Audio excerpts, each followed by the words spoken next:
தங்காலை கடற்றொழில் துறைமுகத்தில் ஐஸ் போதைப்பொருளை உட்கொண்ட 3 நாய்கள் வழமைக்கு மாறான நிலையில் விசித்திரமாக செயற்பட்டதாக பொதுமக்கள் அதிர்ச்சியுடன் தெரிவித்துள்ளனர்.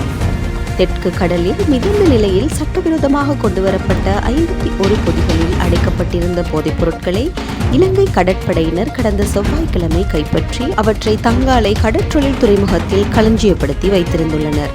போதைப்பொருள் வைக்கப்பட்டிருந்த பகுதியில் தேங்கி இருந்த நீரை 3 நாய்கள் பருகியுள்ளன. இந்த நாய்கள் வழமைக்கு மாறாக ஒரே இடத்தில் சுற்றித் திரிவதால் சந்தேகமடைந்து பரிசோதனை செய்தபோது நாய்கள் ஐஸ் போதை கலந்த நீரை பருகியதால் அவ்வாறு செயல்பட்டது கண்டறியப்பட்டுள்ளது. வழமையாக தங்காலை கடற்றொழில் துறைமுகத்தில் சுற்றித் திரியும் இந்த நாய்கள் நேற்று அந்த பகுதியில் காணப்படவில்லை எனவும் தெரிவிக்கப்பட்டுள்ளது. சட்டவிரோத போதைப்பொருள் கடத்தல் நடவடிக்கையானது துறைமுகத்தில் உள்ள விலங்குகளையும் பாதிக்கும் அளவிற்கு விபரீதமாக மாறியுள்ளது. இந்த பகுதியில் பெரும் பரபரப்பை ஏற்படுத்தியுள்ளது.